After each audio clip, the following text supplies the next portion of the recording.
Oke, halo semuanya. Pada kesempatan ini materi kita tentang functional dan non-functional requirement.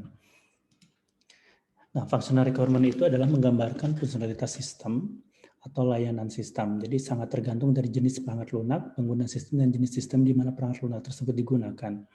Kebutuhan fungsional dapat berupa pernyataan tingkat tinggi dari apa yang sistem harus lakukan, harus dapat menggambarkan layanan yang dapat diberikan oleh sistem kepada pengguna secara mendetail. Nah, contoh seperti sistem perpustakaan. Jadi sistem perpustakaan menyediakan antarmuka tunggal untuk mengakses artikel-artikel dalam database perpustakaan yang berbeda-beda. Pengguna dapat mencari, mendownload, dan mencetak artikel yang ditampilkan. Nah, contoh fungsional requirement sistem perpustakaan adalah pengguna harus dapat mencari di seluruh database yang ada atau mencari di sebagian database yang disediakan. Sistem harus menyediakan program yang memungkinkan penggunanya membaca artikel atau dokumen dalam perpustakaan. Sistem harus dapat mencatat buku-buku atau dokumen yang dipinjam oleh pengguna. Sedangkan non-functional requirement adalah menentukan atribut atau kualitas secara keseluruhan dari suatu sistem. Nah, kebutuhan non-fungsional ini menempatkan batasan pada produk yang sedang dikembangkan, proses pengembangannya, dan menentukan batasan-batasan eksternal yang harus dipenuhi oleh produk tersebut. Beberapa kategori dari non-fungsional adalah keamanan, ketergunaan, reliabilitas, dan performansi. Nah, contoh dari non-fungsional adalah sistem harus dapat memastikan bahwa data yang digunakan dalam sistem harus terlindung dari akses yang tidak berwenang. Dengan kata lain, data tidak dapat diakses oleh pengguna yang tidak berhak. Secara konvensional, kebutuhan ini termasuk kebutuhan non-fungsional karena tidak menyebutkan secara spesifik kebutuhan fungsional yang harus disediakan oleh sistem. Namun dapat dispesifikasikan lebih lanjut dengan sistem harus menyertakan sebuah prosedur otorisasi di mana penggunanya harus mengidentifikasi diri dengan sebuah username dan password.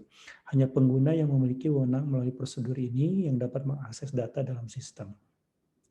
Jenis-jenis non-functional ini menurut IEEE, jadi ada 13 NFR yang harus disediakan dalam sebuah dokumen spesifikasi kebutuhan perangkat lunak, ada performance, interface, operational, result, verification, acceptance, documentation, security, portability, quality, reliability, maintainability, dan safety. Nah, contoh NR, sisi lainnya harus memiliki tingkat kesediaan 999 dari 1000 atau 99%. Hal ini merupakan kebutuhan akan reliabilitas yang berarti setiap 1000 permintaan layanan 999 permintaan harus dapat terpenuhi. Sistemnya harus mampu mengolah transaksi sekurang-kurangnya 8 transaksi dalam setiap detik. Hal ini merupakan sebuah kebutuhan akan performansi. Besarnya program sistem JET dibatasi sebesar 512 KB.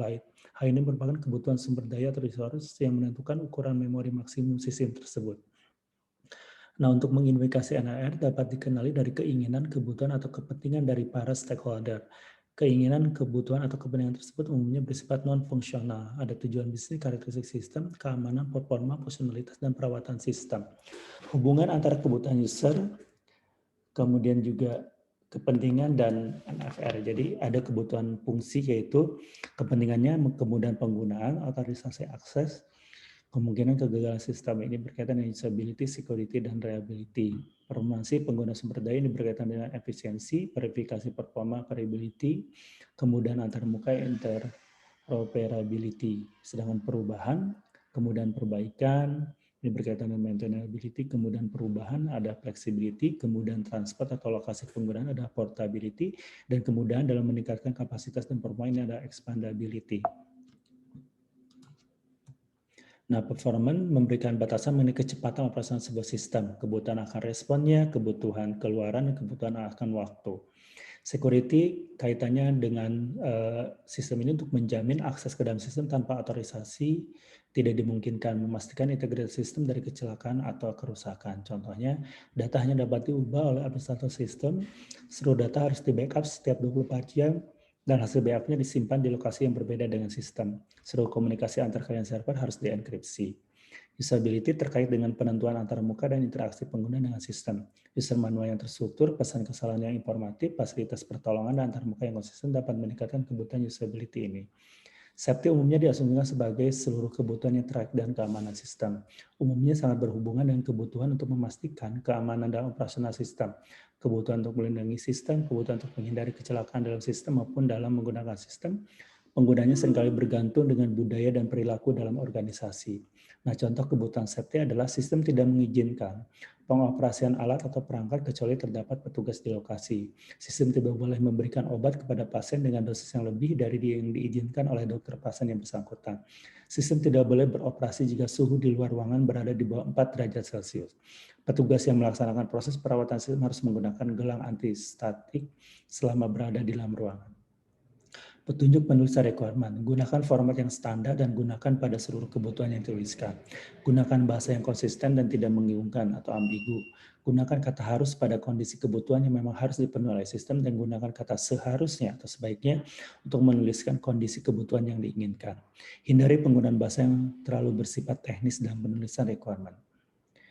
Be smart, jadi spesifik.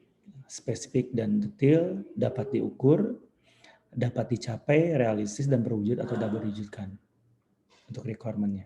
Nah, struktur dokumen dari requirement specification ini adalah ada pendahuluan berisi pengantar, daftar istilah, daftar revisi, ada deskripsi umum, penjelasan sistem secara umum, ada spesifikasi kebutuhan, ada arsitektur sistem, spesifikasi kebutuhan sistem, ada FR dan NFR, model sistem, evaluasi sistem, ada lampiran dan indeks. Nah, untuk SRRS ini akan dibahas di topik tersendiri nantinya. Oke, terima kasih semuanya, tetap semangat.